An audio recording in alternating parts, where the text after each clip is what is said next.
Mana sizlar bilan Koreyaning eng qadimgi qishloqlaridan biriga keldik hozir.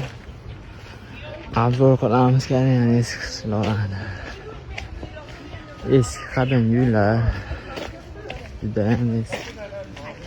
Bu yerda nimadir bor, buyog'i uylar. Bu yer nima ekan? Labirint ekanmi? Nima? O'sha labirintga o'xshagan joylar.